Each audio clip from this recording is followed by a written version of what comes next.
Donc, bonjour, Jonathan Trépeau, donc je suis le directeur général de Zalendo France. Je suis très heureux d'être avec vous ce matin, donc merci Alain pour l'invitation, pour parler justement d'expérience client. Ma mission justement chez Zalendo, c'est d'être l'avocat du client français. Donc qu'est-ce que ça signifie être l'avocat du client français? C'est justement m'assurer que l'expérience que l'on offre à nos clients français correspond au mieux aux attentes des Français en matière d'achat de mode en ligne. Je ne vais pas vous parler de choses aujourd'hui très compliquées. Je vais simplement essayer de partager avec vous ce qui, selon moi, constitue les piliers du leadership de Zalendo aujourd'hui dans la mode en Europe et qui en font le champion absolu de la satisfaction client. Ce que je vous propose, c'est de respecter, on va dire, la chronologie du tunnel d'achat. Donc, je vais vous parler d'abord d'expérience online. Ensuite, je vais vous parler de paiement et enfin de services, et notamment de livraison et également des retours. Avant de parler d'expérience client, je vais peut-être juste vous faire un petit résumé rapide de ce que représente Zalendo aujourd'hui, l'origine et aussi notre ambition, parce que je ne sais pas quelle est votre connaissance exactement de notre plateforme. Sur la photo que vous voyez ici, à gauche, il faut savoir que c'est le démarrage de Zalendo. Donc Zalendo s'est lancé en 2008 et en pleine crise financière. Et la première chose que les fondateurs ont fait, c'est simplement acheter des tongs Havaianas dans une boutique au coin de la rue à Berlin et les vendre en ligne. Et finalement, ils ont vendu tout le stock qu'ils avaient acheté. Donc ils se sont dit, il y a peut-être quelque chose à creuser. Et sur l'image que vous voyez ici, c'était une étape très importante parce que c'est la première fois que la Poste à Berlin est venue au bureau de Zalendo pour prendre toutes les commandes du jour. Ils n'ont pas dû se déplacer eux-mêmes pour apporter les commandes. À droite, une étape très importante, c'était 2014, c'est l'introduction en bourse. Donc ça a été une première consécration et surtout ça a marqué une étape importante qui était l'étape de la rentabilité pour une structure e-commerce. C'est un moment extrêmement précieux et c'est ce qui fait la force de Zalendo aujourd'hui. En quelques chiffres, aujourd'hui Zalendo c'est une base de 21 millions de clients actifs, c'est 200 millions de visites par mois. Zalendo est présent dans 15 pays. Aujourd'hui, une structure logistique intégrée très importante, 8 entrepôts, 5 entrepôts hub en Pologne et en Allemagne, et des entrepôts satellites en France, en Italie et en Suède. Et surtout, parmi les 12 000 employés actuels de Zalendo, 1 800 dans l'équipe tech, 3 000 à la fin de l'année prochaine. C'est un élément qui est extrêmement important puisqu'on est avant tout une société technologique avant d'être une entreprise de mode.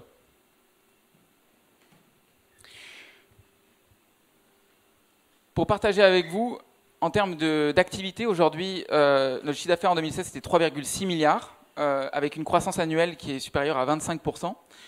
Et surtout, il faut savoir qu'on est vraiment au tout début de l'histoire, puisque notre objectif, c'est d'ici 2020 de doubler la taille de la société, pour représenter 2,5% en part de marché du marché de la mode en Europe, et avec plus de 20 000 employés, et de doubler notre chiffre d'affaires. Comme aujourd'hui, on parle de expérience client, l'expérience client, il faut pouvoir mesurer son impact. Et aujourd'hui, il y a un KPI qu'on utilise unique chez Zalendo, qui est le NPS, donc le Net Promoter Score. Je pense que la majorité d'entre vous sont déjà familiers avec ce concept, mais je vais quand même le repréciser parce qu'il est important. Qu'est-ce que le Net Promoter Score? C'est juste une réponse à une question sur le questionnaire de satisfaction client, qui est quelle est la probabilité que vous recommandiez à un ami, collègue, membre de votre famille de faire leur achat sur Zalendo. Comment on calcule le Net Promoter Score? C'est simplement les promoteurs, donc c'est les gens qui répondent 9 ou 10, moins les détracteurs, donc de 0 à 6. Pourquoi est-ce qu'on aime beaucoup les promoteurs? C'est pas parce qu'on aime l'immobilier, c'est parce que les promoteurs dépensent plus, 25% de plus que les passifs, 40% de plus que les détracteurs, et surtout, ils sont beaucoup plus rentables. Donc 35% par rapport aux passifs et 45% par rapport aux détracteurs. Il faut savoir qu'aujourd'hui, il y a 3 indicateurs pour une société technologique en croissance qui comptent. Évidemment, il y a le chiffre d'affaires, il y a la croissance du chiffre d'affaires, il y a la rentabilité, puisqu'aujourd'hui on est une société de côté, donc on doit présenter de la rentabilité à nos investisseurs, et surtout le NPS, la satisfaction de nos clients. Et c'est l'indicateur que l'on privilégie systématiquement par rapport aux autres. Un exemple très simple, et c'est en ça que Zalando est vraiment aujourd'hui customer obsessed, c'est que si vous prenez l'exemple du Black Friday, donc s'il y a des e-commerçants dans la salle aujourd'hui, beaucoup vont préparer le Black Friday qui s'annonce être l'année de tous les records en France. C'est un événement qui est extrêmement prometteur, mais qui est extrêmement à risque pour notre infrastructure, parce qu'on va avoir un pic notamment sur une journée absolument exceptionnelle, et on sait pertinemment que nos infrastructures logistiques ne sont pas dimensionnées pour absorber de tels pics sur une telle journée. Donc évidemment, commercialement, on va essayer de lisser un certain nombre de commandes, mais on sait qu'il y a un risque. Et aujourd'hui, la position de Zalando dans un événement comme celui-là, c'est pas de capter le maximum de la demande, mais c'est justement de capter la demande en garantissant le même niveau d'expérience client et donc le même score en termes de NPS. Et notre objectif numéro 1 sur le Black Friday, c'est justement de ne pas dégrader ce NPS sur ce jour clé de l'année pour nos clients. Pour commencer sur l'expérience online, on va toujours partir d'un insight client. Les clients nous disent, tous nos clients sont à la recherche d'inspiration, peu importe leur intention d'achat. Ils ont besoin qu'on leur donne envie. Mais ce qu'ils nous disent aussi, c'est que l'inspiration et les conseils sont plus appréciés lorsqu'ils sont personnalisés. Et vous en faites chacun l'expérience. Si vous recevez un conseil de quelqu'un qui est proche et surtout qui vous connaît, vous allez accorder un crédit qui est supérieur. Et c'est là tout notre enjeu sur notre expérience online, c'est de trouver la juste combinaison entre l'inspiration et la personnalisation. On parle beaucoup de personnalisation, on en parlera plus tard, mais on ne peut pas faire que de la personnalisation. Parce que aussi les clients ont besoin de découvrir des choses. Et pour cela, on doit pouvoir les inspirer. Quand on parle d'inspiration, c'est là où il faut avoir une expertise mode. Et même si on est une entreprise technologique, on a des équipes qui sont des experts de la mode, où on s'accompagne d'experts qui sont indépendants. Parce qu'aujourd'hui, il faut pouvoir répondre à tous les besoins actuels des acheteurs mode, qui sont d'avoir les trends du moment, premièrement. Deuxièmement, d'avoir toujours de la nouveauté. Et troisièmement, de pouvoir acheter ce qu'ils voient sur les personnes qui les inspirent le plus, à savoir les célébrités ou les influenceurs. Et c'est d'ailleurs comme ça que de nombreuses plateformes de mode en ligne ont commencé. On prend l'exemple de Shopbop aux États-Unis ou Asos. La première chose qu'ils ont fait, c'est simplement pouvoir proposer en ligne les références qui étaient portées par des célébrités. Aujourd'hui, un exemple très intéressant, c'est la façon dont on a justement refait notre homepage à partir de 2014 pour pouvoir intégrer cette dimension d'inspiration en proposant, si vous regardez aujourd'hui sur la homepage femme de Zalando.fr, d'abord les looks du jour. Donc là, vous verrez des looks qui peuvent correspondre à des marques ou à des influenceurs. Ensuite, ça va être les nouveautés de la semaine, où là, c'est pareil, un contenu qui va être proposé par nos experts de mode à notre communauté. Ensuite, un énorme enjeu pour un acteur comme Zalando, c'est 2000 marques, 200 000 produits, donc c'est le plus grand catalogue de produits de mode en Europe. Si on n'arrive pas justement à présenter de manière pertinente ce contenu, ça ressemble à un immense entrepôt. Personne n'a envie d'acheter dans un immense entrepôt, vous préférez aller dans une boutique, vous allez voir des silhouettes, vous allez être conseillé par des experts de la mode qui vous connaissent. C'est pour ça que cet enjeu, justement, nous, on essaye de curer ce contenu en proposant des mini-collections par des campagnes, par des thématiques qui vont avoir une pertinence en fonction de la période de l'année et en fonction du pays sur lequel on se place et de nos clients. Il faut savoir que quand on a refait justement cette homepage, on a eu une chute de plus de 20% du bounce rate sur la homepage dans l'ensemble de nos pays. Et globalement, on a eu une augmentation du revenu qui se situait entre 10 et 20% sur la totalité de nos sites. Maintenant, sur la personnalisation. La personnalisation, c'est la recommandation d'articles et de marques basées sur les comportements d'achat et sur les préférences du client. Alors, il faut savoir qu'on utilise des données quantitatives et des données qualitatives. Quantitatives, c'est on va analyser toutes les patterns d'achat qu'il peut y avoir entre des produits ou entre des produits et des clients. Mais on va également utiliser des données qui sont plus qualitatives, comme les préférences d'achat. Donc, c'est aussi la possibilité de créer des wishlists sur Zalando, ou simplement les clients qui vont nous dire s'ils n'aiment ou ils n'aiment pas certains looks, certaines tendances ou certaines marques, pour qu'on puisse au mieux les personnaliser.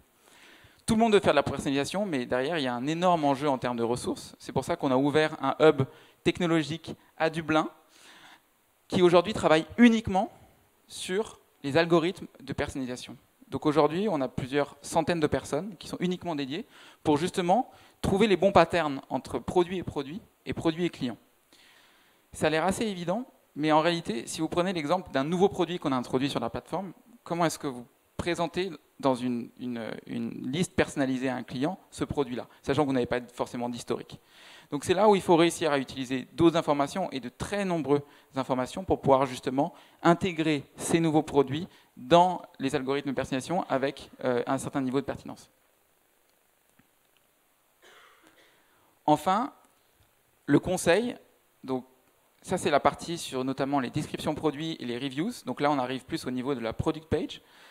C'est absolument crucial, vous imaginez le nombre de produits que l'on a. En plus on a des produits dont on est propriétaire du stock, des produits qui intègrent notre marketplace. Donc c'est pour ça qu'aujourd'hui Zalando, en termes de partenaire marketplace, peut-être le plus exigeant en termes d'informations produits.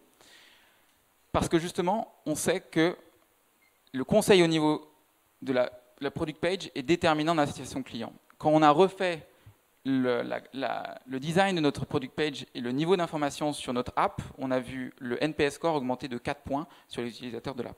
Donc 4 points, c'est absolument énorme. Là, on était sur la personnalisation on-site. Aujourd'hui, une étape qui est très importante dans l'expérience client, c'est le moment du paiement.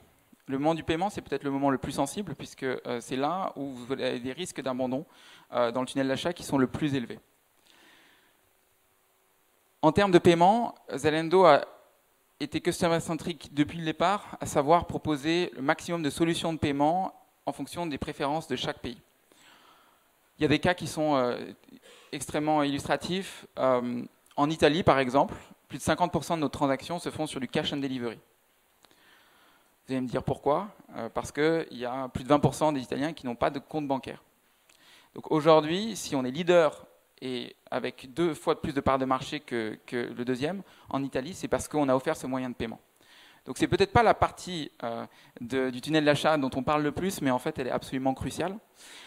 Et c'est peut-être une des raisons pour laquelle Zalando a craqué certains marchés par le paiement, notamment en Italie. Donc aujourd'hui, on proposait déjà plus de 20 moyens de paiement.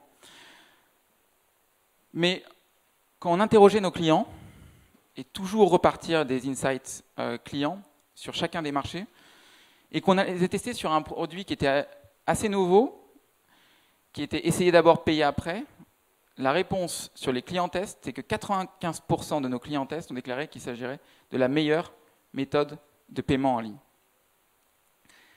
Qu'est-ce que le produit essayé d'abord, payé après ? C'est aujourd'hui, vous n'avez plus besoin de payer au moment de la commande. Donc vous placez votre commande, vous recevez votre colis Zalando chez vous, vous avez 7 jours pour essayer vos articles avec vos amis, en famille, pour retourner les articles que vous ne souhaitez pas conserver, et vous ne serez débité sur votre carte de crédit uniquement de ce que vous avez conservé.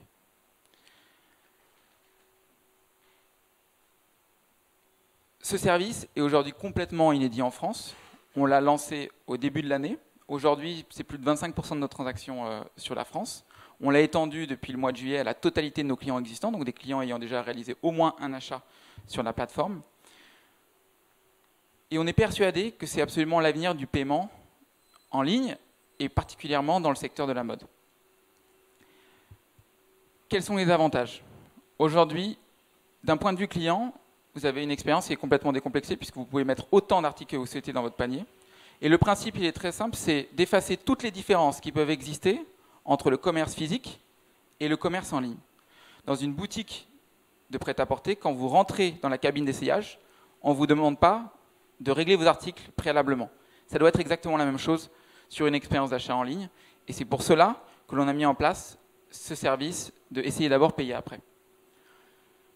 Plus de risques financiers portés par le client et paiement uniquement des articles conservés.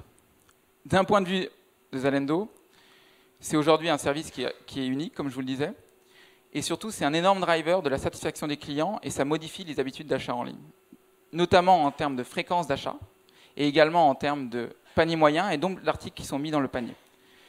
Et quand on regarde ces indicateurs sur le marché français, on se rend compte qu'ils sont très en retard par rapport à des marchés plus matures en termes de e-commerce, notamment le UK ou l'Allemagne. Et c'est justement par ce type de service complètement innovant qu'on souhaite rapprocher en termes de comportement d'achat le marché français des marchés leaders en Europe.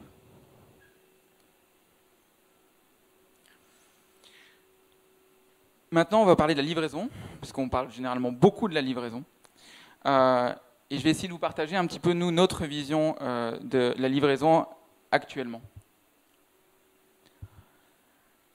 Si on repart des insights clients français, donc là, c'est même pas une étude interne, c'est une étude Ipsos qui avait été réalisée en 2016, donc sur un panel de plus de 2000 personnes sur des villes qui étaient plus grandes que 500 000 habitants. On se rend compte qu'on parle énormément de la vitesse, donc on a d'abord parlé du next day, on a parlé du same day. Mais quand on interroge les clients, ce qu'ils nous disent, c'est que ce qui plébiscite en premier pour 80% d'entre eux, c'est la livraison sur rendez-vous. Avant même la livraison le même jour sur un créneau horaire restreint. Ensuite, si vous regardez leurs attentes, 60% des cyberconsommateurs sont prêts à changer d'e-commerçant pour pouvoir être livrés le jour de son choix et sur un créneau de 2 heures. Et enfin, 69% d'entre eux sont prêts à payer jusqu'à 10 € pour un service de livraison sur rendez-vous. Alors, c'est du déclaratif. Il faut être très prudent sur ces chiffres-là et on se rend compte que dans la réalité, il y a un certain nombre d'écarts.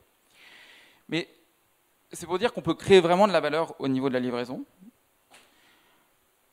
Avec un service facturé à 10 €, vous n'allez pas pousser ce type de service à des parts qui sont représentatives dans tous vos moyens de livraison. Mais c'est pour vous dire qu'aujourd'hui, les clients français sont prêts à payer un service premium en matière de livraison. Comment est-ce qu'on a traduit cet insight consommateur? Alors, dommage, on ne va pas voir la vidéo. C'est avec un service qu'on vient de commencer à tester en Allemagne, à Berlin, qui s'appelle Zalando Brings Dir. Donc Zalando vous l'apporte. Et c'est un service de livraison sur rendez-vous sur un créneau d'1 heure, le jour même, dans la soirée. Comment ça se passe? Vous passez une commande sur Zalando, donc on va avoir un cut-off qui va être relativement tardif, qui va aller jusqu'à 15 heures. On va livrer un hub logistique intermédiaire, ce hub logistique intermédiaire, donc à proximité de Berlin, va lui livrer ce qu'on appelle un Hyperlocal Delivery Spot, donc qui est vraiment un point de proximité. Donc c'est un peu l'équivalent d'un point relais. Le réseau point relais est beaucoup moins développé en Allemagne. Donc là, c'est un point relais qui est opéré par un opérateur qui est une start-up berlinoise qui s'appelle Hoard. Hoard, il faut savoir, c'était des personnes qui ont commencé à faire du business en proposant des services pour la location Airbnb avec des points de retrait de clés pour les appartements. Aujourd'hui, du coup, ils se sont spécialisés dans justement ce dernier kilomètre. Et une fois qu'on a livré dans un point relais, le client reçoit un email. Sur cet email, il peut choisir l'heure à laquelle il va être livré dans la soirée, le soir même, ou sur un soir dans les 10 jours qui suivent, toujours sur un créneau d'1 heure. Ça permet d'avoir une complète flexibilité, que ce soit au niveau du créneau de livraison et également du lieu de livraison, ce qui aujourd'hui correspond au mode de vie de nos clients, et notamment des clients urbains, qui veulent avoir cette parfaite flexibilité. L'enjeu, il est très simple, c'est que nos clients ne soient plus esclaves, mais deviennent maîtres de la livraison. Et pour ça, ce n'est pas le toujours plus vite, c'est justement la livraison à la carte qui, pour nous, constitue l'avenir de la livraison pour la mode en ligne.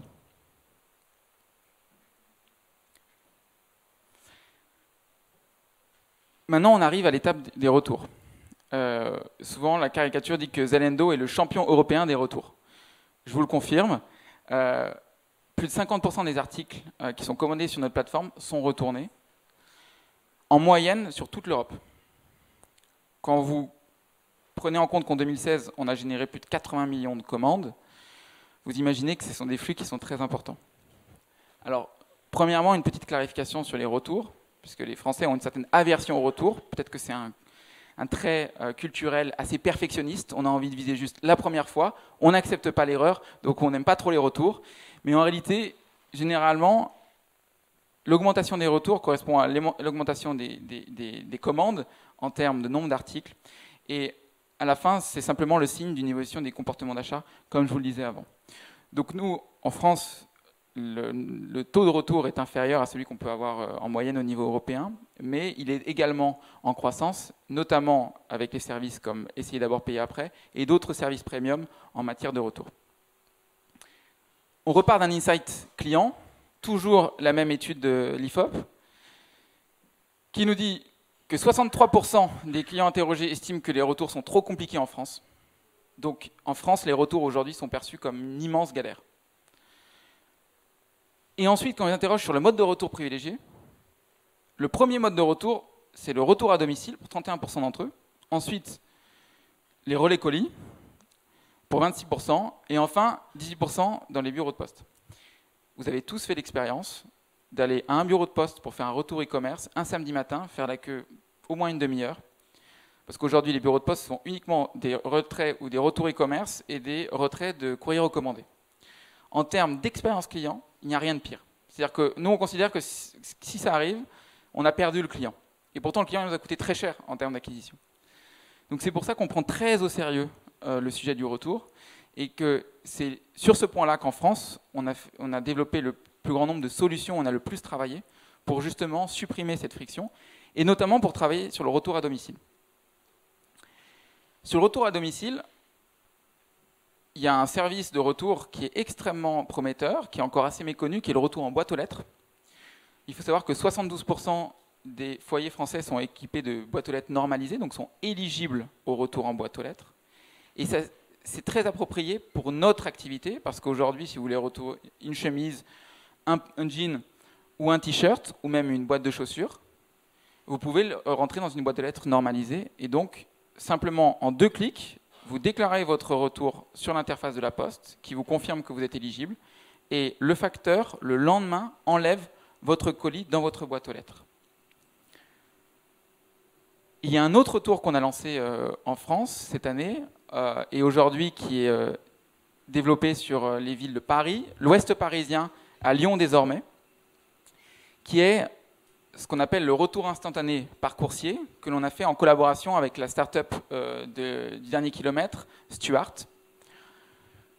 En quoi consiste le retour instantané par coursier? C'est qu'aujourd'hui, si vous avez la chance d'habiter à Paris, Lyon, Levallois, Neuilly ou Courbevoie, en 2 clics depuis votre compte client Zalendo, vous avez la possibilité de demander à un coursier de venir qui va se présenter chez vous ou à votre bureau dans les 15 minutes pour retirer votre colis retour entièrement gratuitement.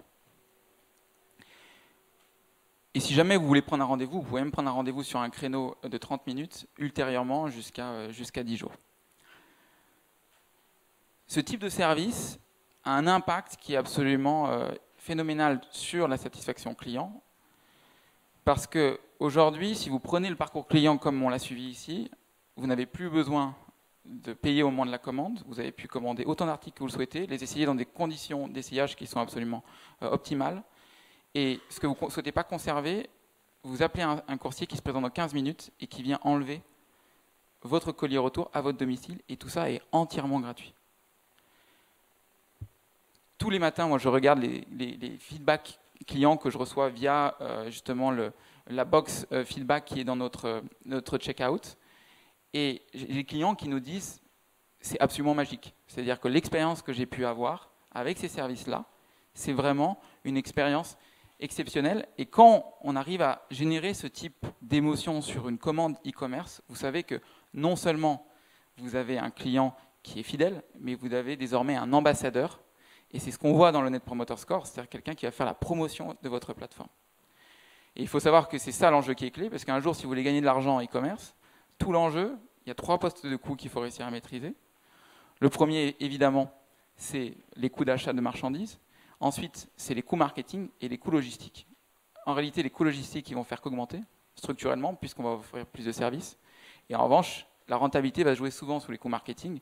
Et l'idée, c'est de pouvoir justement les réduire au maximum jusqu'à un niveau où vos clients sont désormais vos ambassadeurs, et c'est vos ambassadeurs qui vont vous faire gagner de l'argent demain. J'ai mis sur ce slide juste les retours en termes de satisfaction client qui ont été évalués par Stuart. Donc on est à 4,86 sur 5 par rapport à simplicité et rapidité du service. Expérience avec les coursiers, 4,72 sur 5. Et surtout le degré de compréhension du service, parce que l'enjeu quand on propose des services innovants, c'est que ces services soient d'abord compris pour qu'ils puissent être adoptés par le plus grand nombre. Et on voit qu'on est à 4,32 sur 5, donc les clients ont bien compris le fonctionnement de ce service-là. Est-ce que vous avez des questions? Pas le temps. Merci beaucoup. Et je vous invite, puisque vous habitez certainement à Paris, à essayer notre service de retour instantané par coursier pour que vous ayez vous aussi cette expérience-là.